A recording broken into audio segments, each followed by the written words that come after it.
Happy Sunday, everyone. Hope everyone is doing well. Hope you've had a great weekend. It's been a very, very nice weekend here in Columbus, Ohio. Weather hasn't been too hot, hasn't been bad at all. It's been perfect, like for real, especially compared to what we've been getting. So I'm a happy camper here in the city, in the capital city of OHIO. But yes, listen, man, please go and do what you need to do, like and subscribe. As soon as you lay your eyes on it, please like this video. Definitely helps for more eyeballs to get on it. We got some great information to get to tonight. And before we move on, we got 27 Eddie George days until Texas comes into the shoe and has to deal with that smoke from our Buckeyes on August 30th. Super excited. Went to fall camp practice yesterday. We talked about it last night. I posted on the scoop board my thoughts. So yeah, fun weekend. And again, we got a great show for y'all today. And before we get started, remember our super chats go to our pay it forward, our military first responders. We're going to take care of them because they take care of us. Y'all know the drill. Let me bring in the homie Nevada Buck, who's been traveling, but he's back now. And I'm very glad you're back. We had a great show last night. Me, Dev, and Funky held it down. It was fun. We talked fall camp, but it's always great to have you, man. Yeah, no, it's this is my annual sojourn with baby girl Nevada at in Lake Placid, New York. So we are at Lake Placid. We are broadcasting from Lake Placid, New York, which is an amazing place. If you haven't ever been here before, it's it's pretty special for any sports fan. Even if you're not a hockey fan, it's just amazing the historical importance of Lake Placid, the Miracle on Ice, the '80 Olympics, and things like that. So yeah, here tonight, but very glad to be here on the show for sure. Yeah, man. Definitely glad to have you. And just real quick, I mean, because me and you haven't talked directly about yesterday, but fall camp practice was great. It was great. And what was really heartwarming, it was that I saw a bunch of Scoop lovers, like Scoop family, just coming up to me, just showing us love. Like, hey, man, we love the show. We appreciate the show. We watched the show. I'm taking pictures, all that stuff, man. Like, so it was just very nice to put faces with screen names. Cause on the message boards, you see a bunch of screen names. I'm like Chris Travers, shout out to Chris. I met him in person. Great guy. Pastor David Reed, great guy. I'm gonna put a picture up of him in a minute. Great conversation. It was just dope, just the whole day. So yeah, Nevada Scoop fam showed up and showed a lot of love yesterday, man. Well, you're a celebrity now. I mean, B Moses used to just be known for just being the great basketball player that put Columbus on the match on the hoop map, and now you're a podcaster. So like, I don't know how's your wife handling all your fame now and stuff like that. Is she dealing with that okay? She's got the scarf and the shades when she goes to Kroger, the Hollywood costume. Aren't you B Moses' wife? Paparazzi and everything. Yeah, I know. It's tough, man. It's a heavy price to pay for fame. That is funny. But no, I did run into the boy Tim May yesterday, and he had a bunch of Moses jokes, and he's hilarious, man. He's a great dude, but it was just a great time yesterday. So yeah, we're going to try to have Tim May on the show. We're talking about that. So we're going to see what's up. But speaking of having people on the show, we got another little impromptu visit from another super friend today. We got the homie Intrinsic in the building. Unexpected, but kind of last minute. But we're very glad to have him back, especially for this particular topic. Intrinsic, man, what's good? How you feeling, bro? Feeling good. How you guys doing? Great, man. Great. Nevada, I know that's your Yeah, guy Intrinsic. You love I you some I know. Intrinsic. I was so excited when Demos he goes, hey man, I think we got Intrinsic on the show. And I'm like, yes, that makes me very happy. Like I said, I love talking to smart people. I get smarter every time. I read one of his things. If you haven't subscribed to, his you or follow him on Twitter, you need to do it. It's one of the best reads on Twitter, and certainly a guy that we're really happy he's around. So I just very thankful he's on the show tonight. Absolutely, man. Definitely appreciate you, bro. So let me ask you something, Intrinsic, because listen, we have the connection is there for a lot. I mean, we're covering this scandal together, but your consistency has been admirable. You know, your handling of the trolls has been admirable. You know, because anybody can come see my social medias, and I deal with trolls all day long, and people like, you know, stop telling us we cheated and you're whatever. Like, we deal with that. So how, I guess, with being on the precipice of the hammer, literally any day now, like, where are you, like, space wise? Are you just like, man, this is cool just to see them squirm, or are you a hammer cometh guy like I am now? Yeah, I'm ready. I'm a hammer cometh guy right now. I've noticed a lot of the trolls have gotten quiet. I'll say that. I Yeah, think some some of them people, have. yeah, some people are capitulating on their positions, is what I've kind of noticed.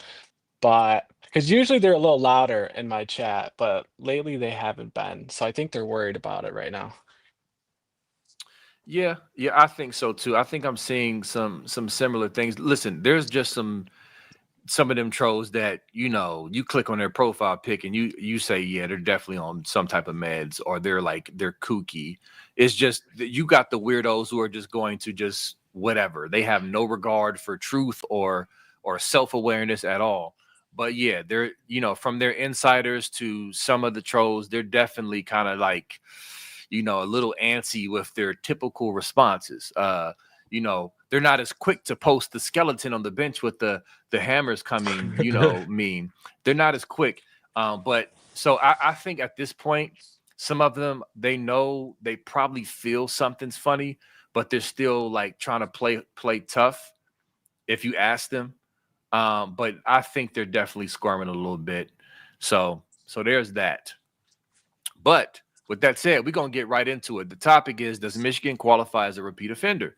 And we're bringing this up because we've seen some Michigan people try to argue this and push this. And so the question is that the case? Are they or are they not? Is the question. But the bigger question that we're going to really also answer is, does it matter when it comes to the hammer dropping? And so we're going to get right into that. So Nevada, I know when we first start seeing this activity, we really wanted to get with Intrinsic. Did you want to kick it off with any initial thoughts about everything you've been hearing and stuff you kind of been batting around?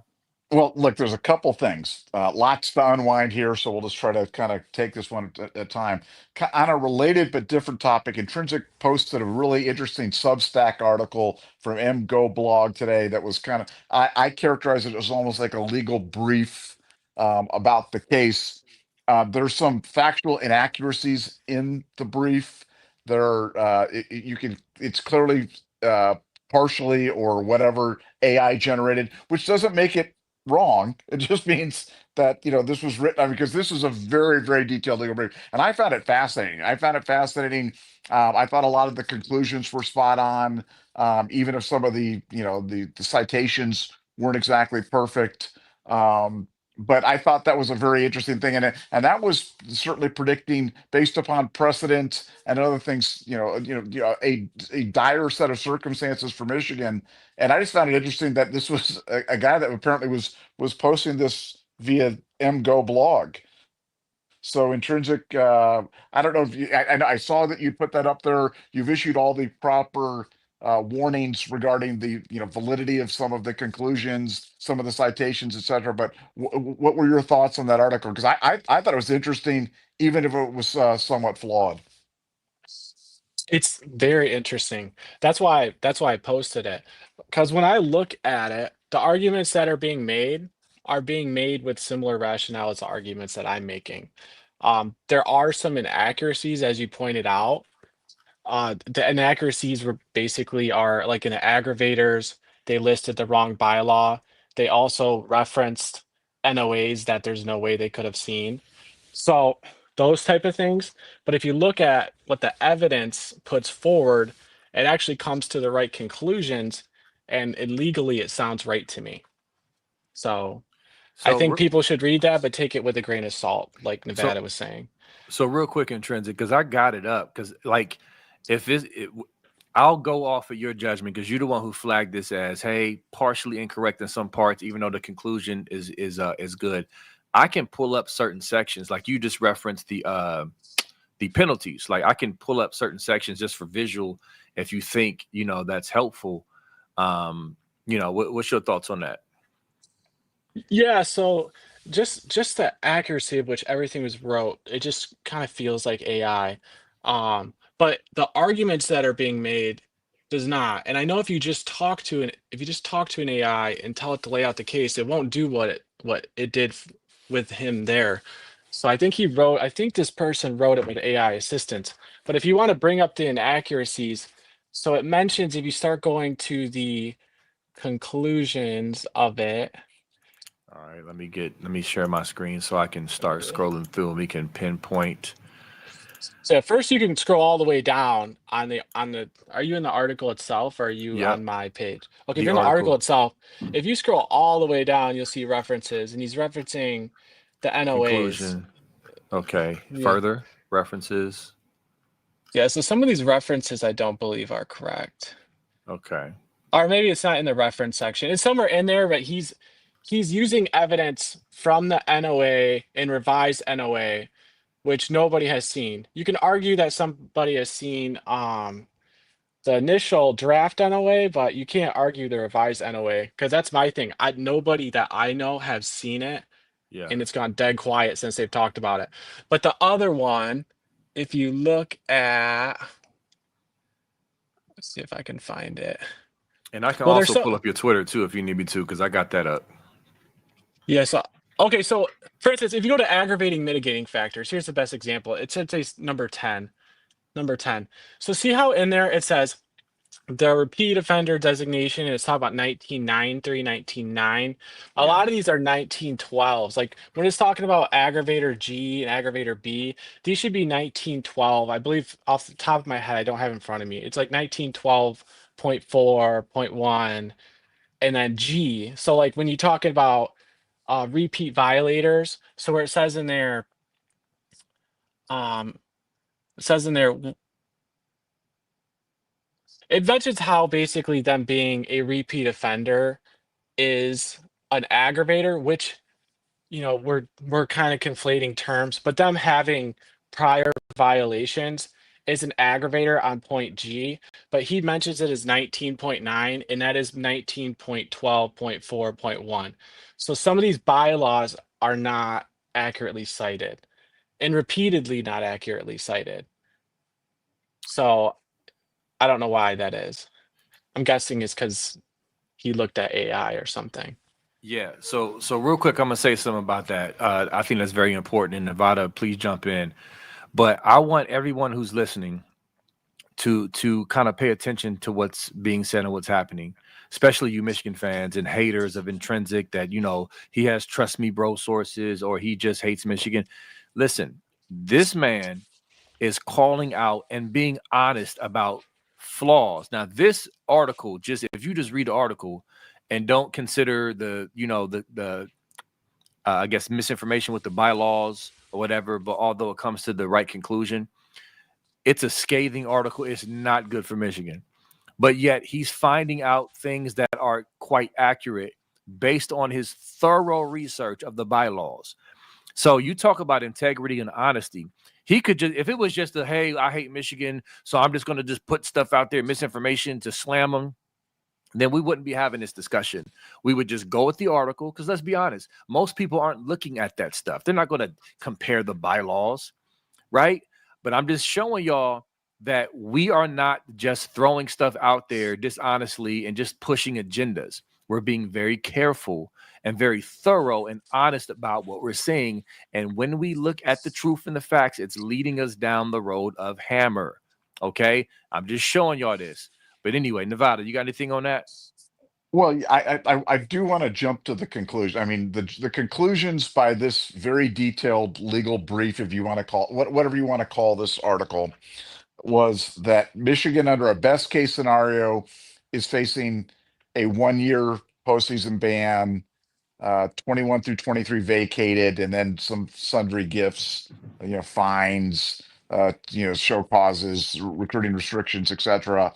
And kind of a medium case, same thing with more recruiting restrictions, and a worst case of a 2 to 3 year postseason ban with 21 through 23 being vacated. And so I think the conclusions are they're pretty close. I mean, I think this is probably something very similar to what the NCAA has gone through on this, and I just appreciated the amount of work, whether it was AI generated, whether it was AI generated with assistance, whatever, however it was generated. I just appreciated the fact that somebody took the time to give something thorough. And to your point, be you're exactly right. We're all about the truth. I want to hear facts.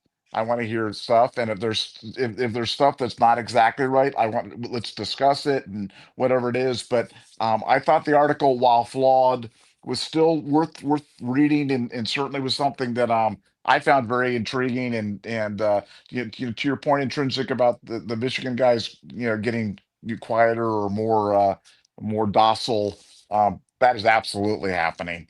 And that is across the Yes. board. Yeah, I mean, there's no mistaking the tide has turned on this one, where they used to mock the hammer and this and that. And Yeah. they're not mocking anymore. What they're doing, they're whistling by the grave. They are hoping against hope that they're right, and they'll hang on to anything. There was some guy, Nate P, or somebody, that put something on there and goes, I talked to a regent and he said that nothing's going to happen, and I wrote down, Nate P just made up a story. I mean, that's what they want right now. They want Yeah. Nate P talking about a story because they don't want to talk about facts, because we're bringing the facts, we're bringing the receipts, and trying to be very careful while we do it. You guys absolutely are. And I think a big piece that people missed is that on your show last week, when Spiro came on, he said, and this was his reporting. So when we all know, when Spiro reports something officially, that it's true. It hits 100% of the time. And then he reported that they were going quiet. And literally, I follow the message boards and I'm posting things for Twitter on it. No staff member said anything. They went dead quiet Thursday and Friday. Absolutely nothing. And then when the weekend hit, they started talking again. So I found that very interesting. It does feel like they're bracing for these penalties. But yeah, this person in this article actually did really good research, like the precedents and comparative NCAA cases. I've had tons of people ask me about that, and I never presented that to anybody. I do think the precedents and comparative cases is it's the long table under section 9. Okay, let me go to 9. Yeah, because like you said, man, I mean, a So few some of little. this work is good. Some of this work Yeah, is really he good. So did some see, work. that's why I don't like just dismissing somebody because this person comes from a smaller follower. Because I had smaller followers at one point. I felt like I was doing good work at that point too. So this person clearly put in a lot of work. And so what I'm doing is I'm just looking for flaws in their work. I've for me, if you don't know, I have a science background. This is how you do scientific research. So I look for flaws in what I'm seeing. And the prior cases, a lot of this stuff shows that they're facing harsh precedent. And it does, and actually a conclusion that's in there that is a complicated conclusion to look at, because I know it's something that Nevada had even asked me about. Why isn't this lack of institutional control? If you notice, it clearly outlines why this case is not lack of institutional control, but it certainly is a very strong failure to monitor case. So a lot of the conclusions that this person came up with are strong and are supported by the work that I've done and with the help of a compliance lawyer. So Well, let's talk about repeat offender, just because repeat yeah. offender has been something that's been brought up. And when I went to my NCAA source on repeat offender, I can tell you exactly what he said. He said, "Look, the spirit of a repeat offender rule is, are you continuing to commit offenses within a short period of time? Not in 1970 and then in 2020 or something like that, in a compressed period of time." And in his view, this does qualify as a repeat offender under the spirit of the rule, because you look at the transgressions, that they just look at the timeline. The transgressions for Harbaugh were what, 19, 20, 21, and the Stallions thing was a 21, 22, 23 joint.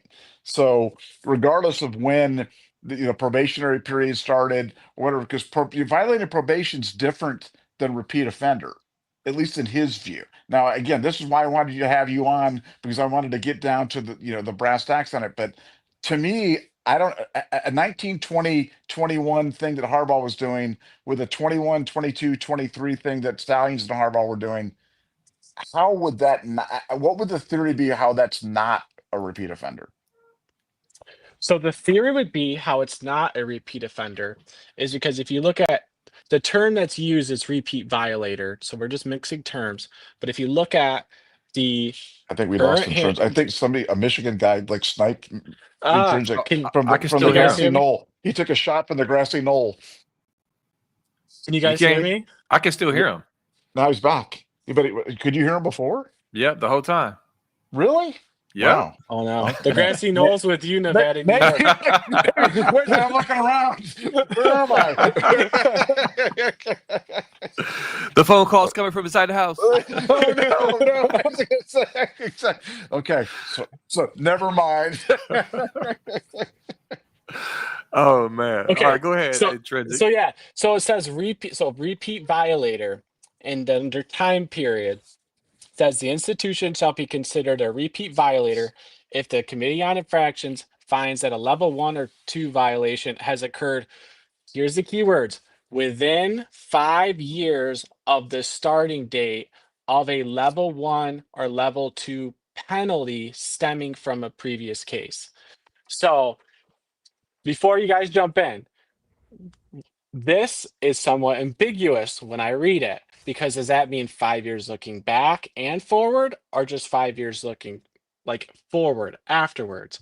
And the other case for someone that's saying this is a repeat violator is Ross Dellinger, who I actually respect as a reporter. I believe he's a very, very strong, accurate reporter, has in the response NOA, which is the 137-page response that he broke the news on. He says specifically that 6 of the 11 violations are deemed to be level 1, and the NCAA asserts that Michigan failed to monitor its football program given the severe nature and multi-year length of standard schemes. The university and several of its coaches are considered repeat offenders, an allegation the school refutes in its response. So the school is arguing they're not, but if we go by Ross Dellinger, he is saying they are. And so, but I think we need to circle back on why them being a repeat violator matters. Because I think that term actually doesn't matter as much as what people think it does. But it's up to you guys. Yeah, no, absolutely. Let's do it. The Let's do floor it. is. Okay. Yeah, let's do it. So Before I'm sniped by the grassy knoll. Somebody better do this. yeah. So when the NCAA looks at the case, they're going to consider all of these things that we're talking about. But when we're looking at what I believe where the hammer's at is on that failure to monitor. They don't just look at, oh, repeat violator. Now you fail. Now you're an aggravated case. They don't even consider that. When they do the classification, they weigh, as we talked about before, the aggravators and mitigators. Being a repeat violator actually just falls under that a category G. Basically, there's a history of noncompliance within the program. So when they determine that classification, that has nothing to do with repeat violator. They're going to come up with their aggravated, standard, or mitigated on their own. It's only when they go to assess the penalties do they then look at this repeat violator. Are they a repeat violator? Yes, no, yes. If they are, they get what I think's termed as a repeat violator enhancement, meaning an upward trajectory from the core penalties. So if this is going to be a hammer, as I suspect it is going to be, you want that case to be aggravated. Like, I would rather them have not repeat violator, but aggravated on that failure to monitor than have a standard failure to monitor with the committee deciding if it wants to do upward trajectory penalties on a standard. Does that make sense? Yes. Yeah, for Yeah. sure. Yeah, it does. But what I will say, though, it is open. So to kind of put this into perspective, I did 3 hours of laying out this entire case with somebody before, and I never once mentioned the term repeat violators because to me, it's meaningless I mean, does mean something, but it's meaningless because what needs to be figured out here are they an aggravated level 1 failure to monitor? Is that true or not? And if that's true, they are getting hammered, regardless of that argument that seems to be going on between the NCAA and Michigan. So are you drawing a distinction then between the subsection, the G, the history of noncompliance and repeat offender? Like, are those two different things? Or are they the same thing just said in different ways? So they're not exactly the same thing. The threshold is different because a pattern of noncompliance could be a bunch of different things. Okay. What I would say though, Nevada, is that say Michigan is able to argue we're not a repeat violator because the penalty phase began in 2024 and these violations are earlier. They understand they weigh the factors. So the weight of how serious these penalties were leading into it becomes much heavier. So that's why people get so caught up on repeat violator or not. You understand all the elements that make this case aggravated are because of all the nature of what it takes to be a repeat violator, to be someone who repeatedly breaks the rules. I hope that makes sense. Yeah, Yeah, yeah, and I would think, I mean, if anybody has a history of non-compliance, it's Right. Michigan. It's Michigan. I mean, like, right? I mean, is there something that I'm missing, or do they flunk the test on that one all day, every day? No, they absolutely did. And I mean, if you look at it, they set up this case going back to the prior recruiting violations that they had. They set up that this compliance department was failing. They pointed out mistakes that they were making, and those are mistakes they expected to be remedied. And part of as those get remedied, they should have found all these, well, at the very least, they should have found Minter and Klinkstale's recruiting violations that they signed, that they agreed to. They should have found all these problems that came up that were not self-reported, should have been found and fixed while they're under current investigation for their previous level 1 failure to monitor. Like, you got to figure, if I'm an institution and I'm facing a level 1 charge of failing to monitor, wouldn't you all of a sudden start looking at your coach, looking at your players, implementing new mechanisms to enforce and monitor them, right? Because you don't want it to happen again, and you realize that bad things have already happened. So this is why this distinction to me isn't very important. It's all about enhancements of the penalties. So Yeah, that's this whole bylaws and I mean their criteria has been very interesting to sift through because just from a logical just base level, you would think repeat violators equally means just worse, but it doesn't quite mean that based off how it's read. So that's very interesting. But honestly, all I care about is the same result is going to be is what's going to be is the hammer. But it's still very interesting. And your point is well said that we want a failure to monitor aggravated over pushing for repeat offender based on how everything is laid out. And so, and it seems to me every stone you unturn, every way you look, it's screaming aggravated. And I know the one guy, I don't even know his name, who tried to, refute that it wasn't aggravated. I know you shot a lot of holes in that easily, by just looking at the bylaws and looking at the facts of the Michigan case. But I know at the end of the day, what Michigan is arguing, we've seen it. Dellinger posted it.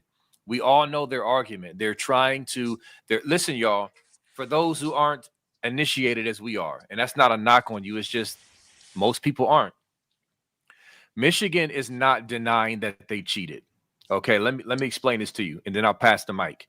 Michigan is not denying that they cheated. What they're saying is, yes, we cheated, but not to the level that you say we did. And you're saying we did these violations, But we got excuse bars for these violations, and we got remedies and all types of things to explain away the level of violation. So they're trying to decrease what's on the table, which is 6 level 1s and 5 level 2s, total of 11. They're trying to knock down those charges to escape harsh punishment. But in reality, what they did deserves harsh punishment, and they were not cooperating. They had been very defiant up until the last few months, where they tried to push some mitigating factors on the table that was a bunch of crap, like Sherrone Moore handpicking 2 games of his liking, and y'all know the drill. So that's what's going on here, y'all. And that's what happened at the COI. They were trying to further argue that, hey, you guys don't have evidence. And that's why you hear Michigan fans on social media, Intrinsic, especially because I know you on there, they'll continue to argue stuff like, well, where's the evidence? Like, the NCAA doesn't have any evidence. Well, the NCAA said they had evidence. So who are you to just say they're wrong? I mean, this is the NCAA. They came out back in 2023 in November through Tony Petitti's letter and declared they had evidence that was uncontroverted. And so, you can cry that they don't have it all day, but I'm going to trust the NCAA, their word, and Tony Petitti's word over some Michigan fans on X and their word. Y'all got anything to say about that? So I have something to say. So when you guys interact with me, you understand I give Michigan the benefit of the doubt. On X, Yeah. I'm completely ruthless with these people. It's You are. that's how it works. So you guys, I am ruthless with these people. But You when are. I'm looking at something and I'm trying to give an objective look at it, I try the best I can to give Michigan the benefit of the doubt. A lot of this evidence, like you were speaking of, Moses, I'm not even including evidence that they are likely to have. I'm basically saying, here's evidence that we know they have. We'll give them credit for some of these mitigators, and it's still aggravated. Like, I mean, I have some people who want to see Michigan punished who get upset at me because of how nice and lenient I am in giving them some mitigators for certain things. And so the upside of this is the NCAA, whatever evidence they have, I haven't even presented, and I come up with an aggravated conclusion. It's overwhelmingly aggravated. Yikes. Like, it's Yikes. overwhelmingly. I don't know how any normal person can look at this and say it's just standard. And to you were talking about that post that was going wrong, that person missed that these are weighed. Any one of these the COI can look at and be like, wow, that is so damaging that that's enough alone to aggravate the case. So, and that could be what was found in the amended NOA, because I noticed a huge tone change after that NOA got amended. We have not heard anything that they weren't getting any postseason bans or anything like that from any source. And Nate you know, P. if we, what's that? Oh, Nate Nate P. Nate P says not happening. So it's not happening, boys. Time to wrap up the shop now. You know what I'm saying? Yeah, Nate well, P. Wrap it up. Wrap it up, E. Moses. We're going home, boy. well, it's funny. Balas all of a sudden, because he went silent, all of a sudden he goes, yeah, I don't think, because they said to him, hey, the mood seems to have gone pretty bad on this MGO forum or whatnot. Like, the mood's going bad. And then all of a sudden he goes, oh, well, I think instead of 6 games that he's gonna get 4. And so it's like, oh, you're lightening up the mood now. Good job, uh, Chris. oh yeah, got to Hey, they got to manage those expectations. You just got to keep moving the goalposts around there. And if No, he hasn't talked once, not once has he talked about anything but the level 2 violation on Sherrone Moore. He Yeah, has he not loves that. mentioned the He other loves that. 10. There's 10 other violations, all of which are serious against that school. And he only talks about the level 2. Why do you think that is? it Yeah. is interesting. It's like that's the only charge that they're facing or something like that. I mean, when the whole enchilada to me is the level 1 institutional charge, and I think you guys laid out a pretty good, to me, it all comes back to common sense. Okay. Lack of institutional control. You've mentioned that that's got to involve, um, other sports, even though I believe they have other sports that are dirty, that's beyond the scope of this Yeah. investigation, or proof of malfeasance by the president or something. Even I do think Yoko Ono was completely corrupt and whatever, but they don't have that. So we're with the failure to monitor. But this is textbook failure to monitor. I mean, if you went out there and Oh, said, what would be failure to monitor? Be like, okay, it'd be a coach that was so desperate to win that he was telling his compliance staff to break the rules, that they'd continue to break the rules, that they do that, and even while that's being invested, while that's going on, they'd have another multi-year scandal on their hands where they're going to illegally surveil. I mean, this was what it would be. This is literally what the NCAA is like set up to do, and that's why I think for the NCAA, this case makes so much sense as kind of their return to enforcement, as it were, because it's such an easy case for them to adjudicate because it's so well documented. I think that they've crossed some very bright lines on this, so they don't even have to mess in the in the gray area. But I think this is I just we can talk all day about the repeat offender, but I mean, Harbaugh was breaking the rules in 19 to 21 and then breaking the rules in 21 to 23. And, that's why I don't think they can afford to keep Sharon Moore on. How could an institution like that afford to keep, because Sharon Moore is most definitely getting a show cause. Is it 2 years? Is it 4 years? Is it 5 years? But he is getting a show. That is 100% deadlock certainty. He's getting a show cause. Can Michigan, the institution, the repeat offender, if I'm going to say it, can they afford to have a head coach who's also a repeat offender under a show cause as their head coach? Intrinsic, what says you? so they can. So all the show cause penalties, like if you guys ever get bored and you look at the bylaws, the stuff that's in dark gray, that means it's new. Like exemplary cooperation for Tennessee, you'll see that's a whole new section in dark gray.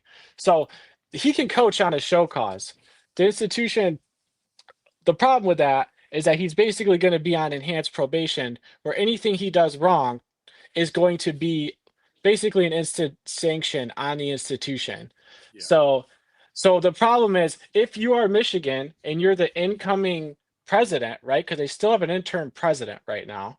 So as the president comes in, do I want to carry someone who's violated, level 2 violations are serious violations. They're not as serious as one, but they are serious violations, who has done that twice already. And if he does it again, it's going to cause even more sanctions for the school. Because understand, at that point, they'll be on at least 2 separate probations running concurrently. The enhanced probations on this thing is going to be wild, because I don't know if they're going to bring in a third party to audit them.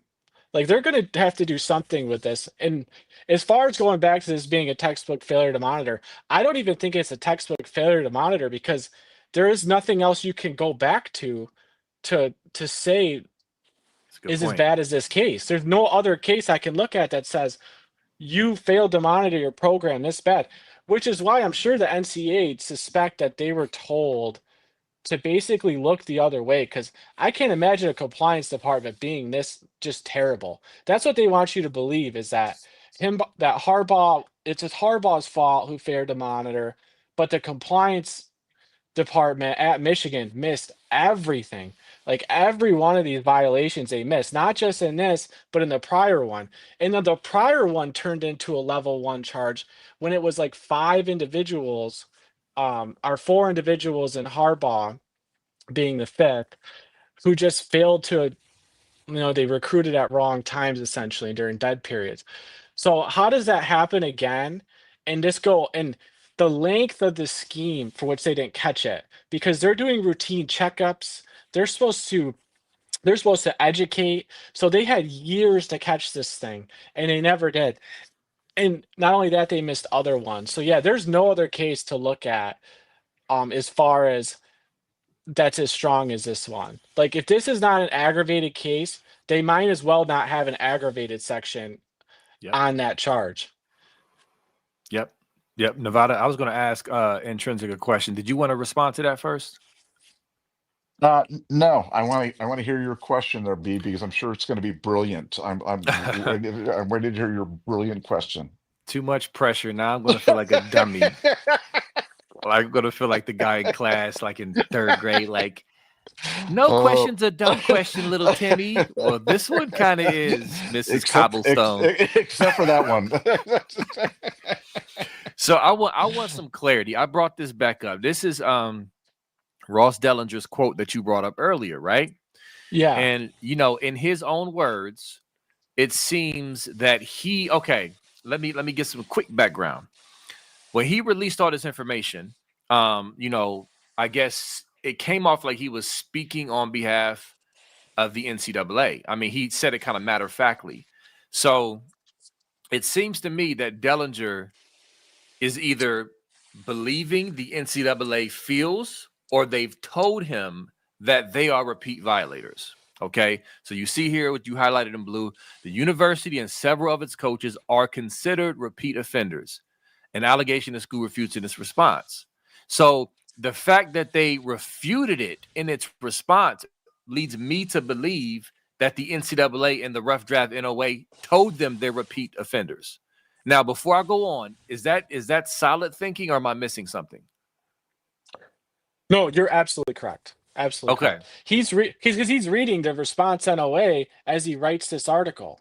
Yeah. So so if they're refuting it, that means that exists. So the NCAA called them repeat offenders. That's why when I told you I don't think they're a repeat violator under what I'm looking at. Well, the NCAA clearly feels they do. In line with what Nevada said, it's a spirit of the law. I don't know exactly how that works. I just know from the bylaws. Got you. Okay, cool. Thank you. So to kind of finalize my question, or clarity for what you said, I should say, they can still be failure to monitor aggravated and be repeat offenders and just get cracked all the same, right? It's not like an either or. I think where you're coming from is that it's better to come from the failure to monitor aggravated angle of penalties than from the repeat offender based off of how you explained it. Or am I confusing myself? I'll hang up and listen. The aggravated makes the postseason ban longer and makes it worse. And if what he's saying in here is true, they were asking for an aggravated failure to monitor as a repeat violator. Yeah. Which means I don't see the top end of that range is 3 years. There's no way when they were talking to Michigan, they weren't asking for a 3-year postseason ban, at least in the beginning. Maybe they got down to 2 at one point. But that's the top end of their range because it could technically even go higher being because it's an enhancement. That's what repeat violator is. It's the repeat violator enhancement. So it's kind of separate. We just enhance it once we decide what the penalties are. But yeah. So they were looking at a lot. This is nasty. If you really look into what he's saying, he basically tells you they're aggravated because they overweighed the aggravated and ignored the mitigated, and then he calls them repeat violators. As an institution, I understand he is saying the university is considered repeat offenders. That's the institutional charge. So like the homie Will Miller on social media likes to say, that's nasty work, son. We've been saying this from the beginning, Nevada. Like we've been saying, like how you said that, this is nasty. Like that's kind of a great summary of how we've been talking about this from the beginning. Like, it's like, do y'all see this? Like, this is a mess. From the Tony Petitti letter all the way through everything else we've seen following this case. It's just like, how are these idiots just acting like this is nothing? This nothing burger talk, this nothing's going to happen. It messes with your mind a little bit because we're intelligent thinking people. And so when you just constantly hear drivel like that, it's just like, what is going on, Nevada? Well, you also got to remember, I mean, Dellinger was looking at excerpts from the NOA that Michigan leaked to him. So you know, I mean, so this was the good parts. This was the stuff that made Michigan look good. You know, so I mean, and that's fact. I mean, the fact that Michigan sat on this NOA despite thousands of FOIA requests from people all over the world, and nobody's been able to get it, and they selectively release the stuff, and that's where it's at. I mean, no, we know what's going on, guys. We know what's going on, and that's what's always been amazing to me about this case. Because when I was first presented this by my contact the NCAA, I was like, wow, this sounds really serious. And I felt like I was like the only person in the world that was taking this seriously. I'm like, what am I not understanding? And so, as we found other true believers and found stuff and started to rake through this and found the great Intrinsic and married him up with Premier Drum and Justin Spiro and stuff. Um, I just I've just come to the inescapable conclusion that my instincts from the very beginning were right. This is very serious business, and they're about to get very serious business done to them. And all the Easter eggs are there. I mean, all the stuff's there. People just look for it and read it and stuff like that because it's all happening. Trenzy, that's my nickname for you now. Trenzy, you got anything on Trenzy. that? Trinzy? Yeah. Trinzy. I mean, just we're all watching this now. We're all waiting for this to come in. A lot of us are nervous about what it's going to be because we're anxiously waiting. The facts here, just go back to the facts. Why did they not settle? Why did they not settle? It is, and now now that even Balas admits they're 6 games for more, maybe like they would have settled 6 games for more. They've already admitted that. That was the first thing they're saying is we didn't want more to be suspended at all. So we're doing this for more. So why didn't they settle? That is a question I've never heard anybody even try to answer. It had to be something they could not stomach. That's just an absolute truth. So if any of you are here and you're nervous about any of this and it's hard for you to understand the bylaws and all this back and forth and articles, just understand, why did Michigan not settle? And answer that question. They had to be asking for the bare minimum postseason bans from day one. And I even think a 1-year postseason ban, they could have just took it last year and self-imposed it and got this thing over with. I think it's something much worse that they can't stomach. Logic. The natty, man. The natty, that 21 through 23, that thing, the natty. And look, let's be clear. They would have summarily executed Sherrone Moore at midfield on the thing. But if that meant that this thing going away, you guys know that. They would have let him out there like they did with like Marie Antoinette and put him out there with his head on the chopping block and chopped his head off there in front of 100,000 people if it meant the NCAA went ahead. So the idea that they were standing on business to try to protect him from a 2-game suspension or a 4-game suspension, it's just patently ridiculous, man. Because they would have run him so quickly. But that's all they got. That and Nate P. Nate I gotta P. find out who this guy is. Listen, real quick. Nate P reminds me of one of Jesse Pinkman's friends in Breaking Bad. I can just picture one of those guys, Nate P. Oh my gosh. Look, real quick, I wanted to read something from the Oracle Intrinsic. Is it okay if I call you Trenzy sometimes? Tell me if you call me whatever you want. Yeah, that's fine. I like Trenzy. Trenzy sounds cool. Let's do it. Like, yo, I was talking to Trenzy earlier, right? And this dude gonna send me this meme. Like, it was crazy. Nah. But so look, to your point about the arguments, real quick. The Oracle, fantastic post on the Buckeye Scoop board. He said it's amazing what living in a disparate media universe can do to your point of view, even when basic facts are available. It also totally deludes one's common sense. All of the arguments fall apart with one follow-up question or presentation of a fact. He says, argument. This is Michigan. We mitigated with Sherrone punishment. Follow-up. That's only for the level 2 violation. What about the remaining 5 violations, of which many are level 1? Second argument. Michigan is only expecting a fine and suspension. Follow-up, then why didn't they settle? In my Trenzy voice. Last argument, the case against them is super weak and the NCAA has no evidence. Follow-up, then why did they never release the NOA? Goofy. I added the goofy to Oracle's comment just for good measure.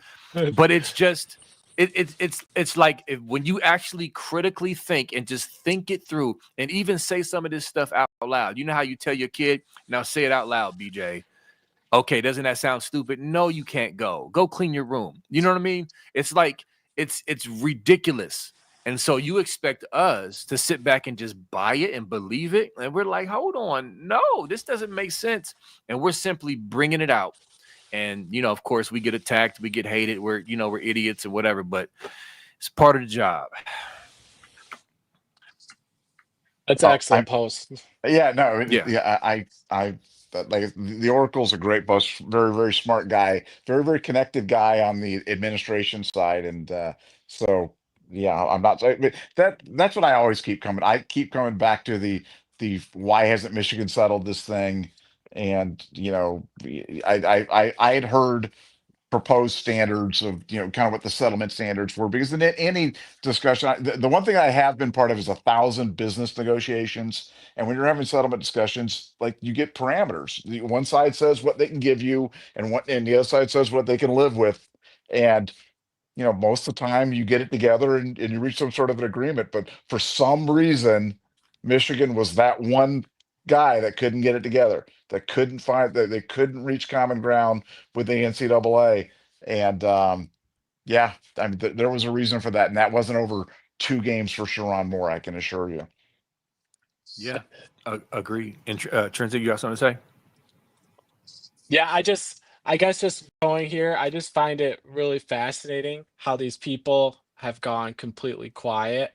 I know if any type of leak came out that was good for them. I've been dealing with these people this entire time. If any type of leak came out that was good for them, they would have smiley faces going, they would mention it to somebody.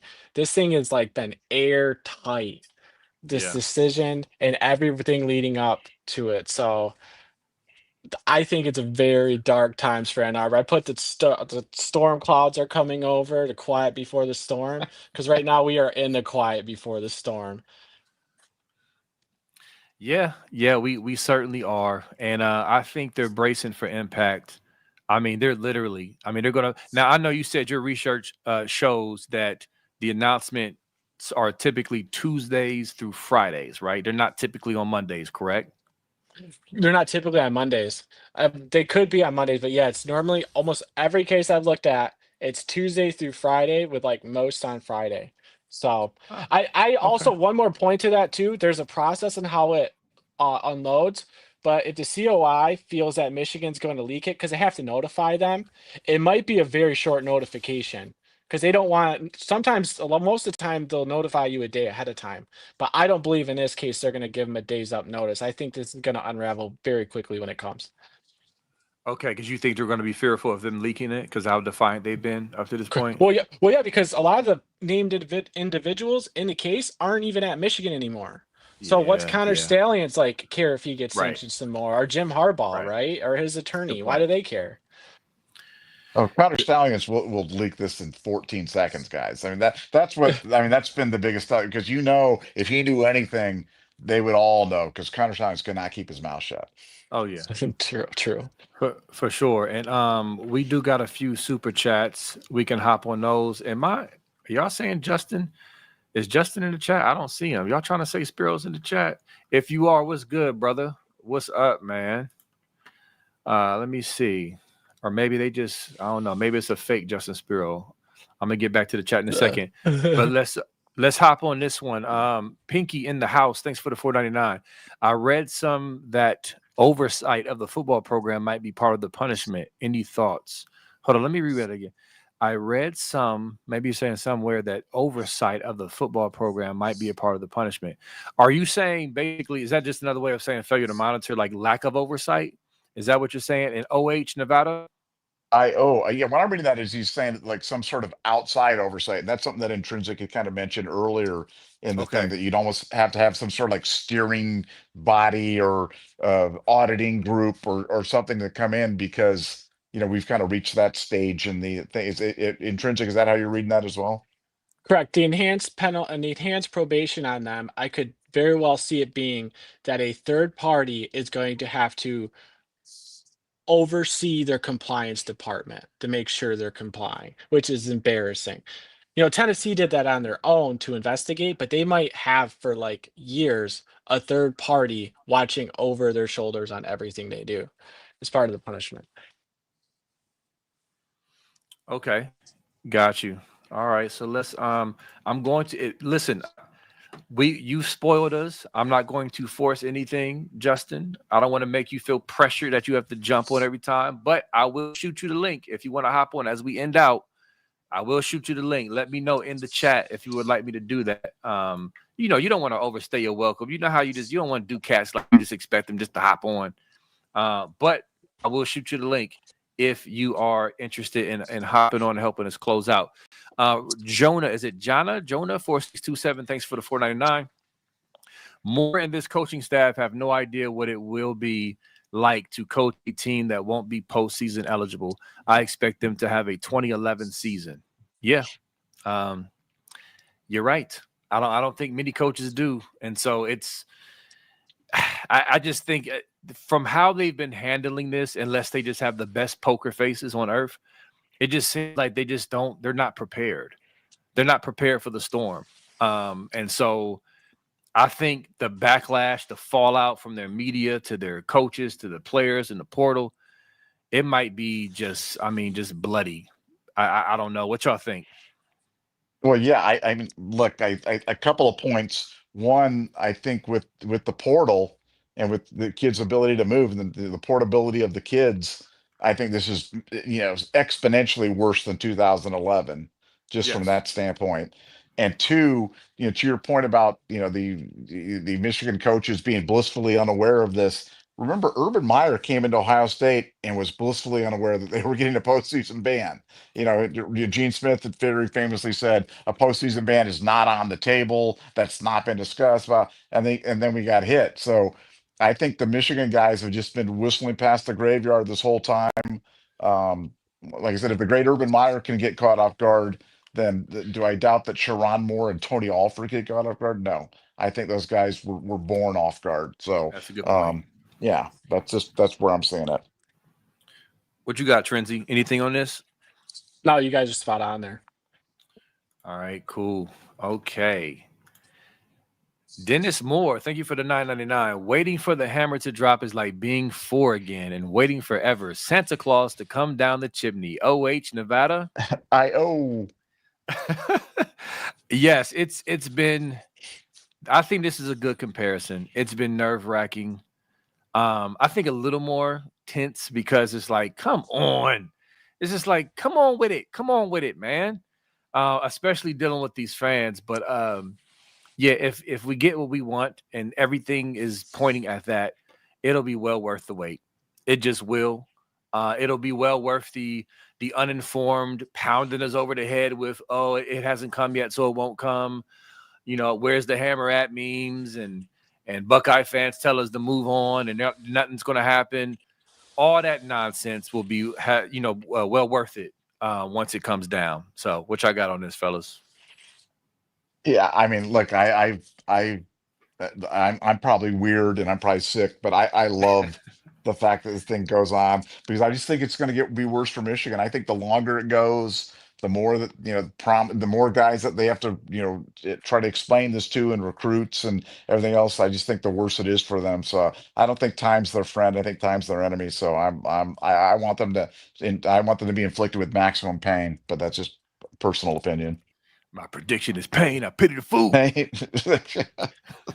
Mr. T. Well, Go ahead.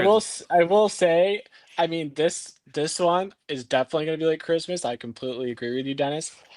But knowing this university, there's like a scandal every 3 months with these guys. Yeah, true. I mean, there's still Matt point. Weiss. There's still a lot of stuff going on with them. So I don't think we've heard the last from Michigan. It's a great point. Great point. Yes, it is. What a shame. Not really. But all right, Mike Green, what's up, brother? The good homie Mike Green always shows up. $4.99. Thank you, sir, for that. I told y'all before, Jimmy had it out for the team up north. He felt disrespected for what the university offered him previously in the cheating years. Dude is petty. In other words, Harbaugh is just like Mr. Burns on The Simpsons, just rubbing his hands excellent as he sits back in his dark office laughing at the destruction of Ann Arbor caused and led by him and his failure to monitor his program. But he knows he'll still have a statue It doesn't matter. They're going to yuck it up and love him regardless of what he did to the program, which is destroy it. Fellas? Yeah, I mean, look, I totally agree with your premise that he's sitting back and laughing because he does not care.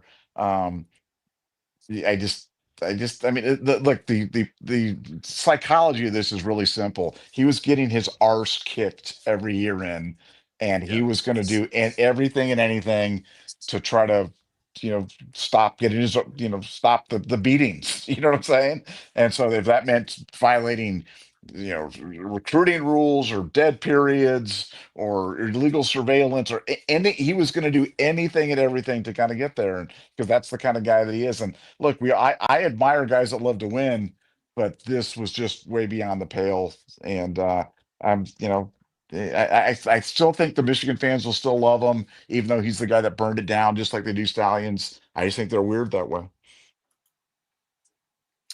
Yeah. Anything intrinsic? No, I just think what's that say about him that he left a school that he played for and supposedly cares so much about, and this is the wreck that he left behind. I think he cares just about himself, really. I would agree. I would certainly agree. And the last super chat here from Cars Washington. Thanks for being a Scoop Ultra member, and thanks for the 199. Spiro is in the house. Now, I just saw on the chat, and I did text in the link. He did say he's driving. So listen.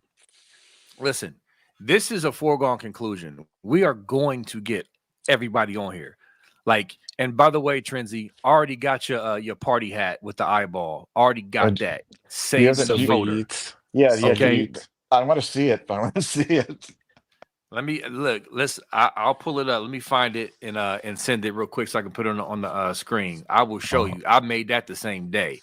So we got everything ready and prepared. The party favors and the little party horns and all that stuff. All right. We're going to link up with all the super friends. We're going to get Sports Talk Jay back on, Intrinsic, Spiro. I don't know if we're going to do all the same or just section it off from like different show. Like this is show 1A and show 1B of the Hammer celebration. I don't know, but we're going to figure it out. So even though Spiro can't hop on now, he will be on here with Intrinsic. And Sports Talk Jay, we're gonna figure all this out, y'all. Trust and believe. and PD, Premier Drum. If you listening, brother, yes. You know, with the long hair that people like to hate on, the long, luxurious hair that people like to hate on, like you will be on here again. So don't y'all worry about that. It's gonna happen. Hey, they're getting on Spiro for the size of his nose. They were like, man, I'm like, I don't know, I'm on the camera, man. They're like, his nose is so big and his forehead's up, and I'm like, man, you guys are so mean. You guys are just like Mr. Bean out here, They and have they're hating nothing on else. Premier Drum's got just gorgeous hair, man. That's quite a head of hair. He's like Samson. He is like Samson. It's exactly like Samson. The strength is in his hair. Exactly. Yeah, so I'm trying to find this party hat thing, but Trenzy, while I'm looking for this, I'm assuming you are more than willing to come on to the show with Spiro and Sports Talk Jay, and because you've acquired some fans, bro. Like there's people who rock with you heavy just from seeing your work. And so I'm just going to ask you because I don't want to force cats, put pressure on you. I'm assuming you're more than willing to come on the show, correct? Yeah, absolutely. All right, good. So just to let y'all know, and I got the party hats queued up. I got two versions I'm going to show you. Okay, here we go. I got the party hats queued up. Let me go ahead and upload. Let me see. The first one. Okay, let's try this one first. Okay, so this one is with the party horn. Okay. Okay. Jeez. You see, I got the NCAA. I got the little NCAA hammer, right? You like that? You like that? Looks a bit like a minion. I gotta say, it looks a bit like a minion. It does. What's that show with the Monsters Inc? I look like Monsters Inc, but they're getting yeah. Mike Suzuki or whatever his name is, or whatever. Yeah. And then I like to give choices. I like to give options. Okay. A smoke and a pancake, a cigar and a waffle. So there is no pleasing you. No. But so here's the other one without the party horn. If you don't want to get too crazy. Okay. Either way. Okay. Either way, I got options for you, bro. If you want me to throw something else on there, I mean, if you want me to turn the eyeball red from partying all night, I got you. Just let me know, fam. I do this. This is what I Yes, we need feedback from the chat on this one. Yeah, yeah. It's like chat. I'll leave it up to the chat. Yeah, which one should we go with? Hurry up and weigh in. Be quick. Let's see what you got. In the meantime, super chat, Pinky in the house. Thanks for the 199. Eat Intrinsic sunglasses. Hey, listen, man. I see a franchise popping up. I see man. T-shirts and a mug and the little bobblehead and everything, bro. Like you about to have a nice little chain out here. All right, let's see what the chat is saying. Party horn, party horn, party horn. Let me see. Seeing party horn. I'm voting for the party horn too. I think that's the one. I think it's the winner. And Justin said, "I'm duo." I think he's saying part. That's his Spiro way of saying party horn. Duo, Yeah. both of them. So yeah, we're party horn. Let's put the party horn back on the screen just so y'all can see it once again. Okay, the party horn's kind of cool. I'm not gonna lie. Yeah, I would agree. That'll be $8. Go ahead and cash at me. Oh my goodness. That's another Coming to America live for those who don't know. Anyway, I love it. But all right, listen, man, this was a lot of fun as it always is. Again, next week, or this week, I should say, we're sliding into a new week. We're going to be on Hammer Watch again. Listen, if we all just kind of circle around and just hold hands and just say a little prayer, it might make the NCAA, they start looking around like, man, like I feel compelled to release this. Like these prayers are powerful. Do it. It's like, what are y'all waiting on, man? Let's get it going. So hopefully we see it this week. So let me ask y'all, not going on record, but what does your gut tell you as we close out? You think it's going to drop this week? I could go. You go ahead. You go things is always dicey. Put me on the spot first. So yeah, timing's always like super top. I just think with them going silent, I think Michigan's prepared for it to be like this week. I would imagine. I would, if I had to guess, I'd say yeah. I think it's going to be this week. Okay, Nevada. I'm going to say 2 weeks, but it's completely that is not inside information. That is just Nevada. That's hedging. That's Nevada hedging. Yeah. Yeah, we're guessing. And I have no opinion. Anyway, so guys, a great show. No, but I don't know, man. My gut makes it seem like I think it could be this week. My gut is kind of like, you know how you battle with your head and your heart? My gut says it may be this week, but I think I'm a hedge with Nevada. I'm going to say it's going to be like next week. Because what is that? 2 weeks out from the season? What's today? Today's the 3rd. So yeah, a couple weeks out from the season. I'm a hedge, and my guess will be maybe next week. Well, I can say that most happen and that's 60 to 90 days. They happen between that 60 to 90. And I don't know if it's August 6th or something is like the 60th day or whatnot. Okay. Anyways, so something like that would make sense if it happened after like August 6th, but we'll see. This is hilarious, man. This comment, can y'all see this comment? You B-man are a man after my own heart. Like, I love Coming to America. This is hilarious. All right.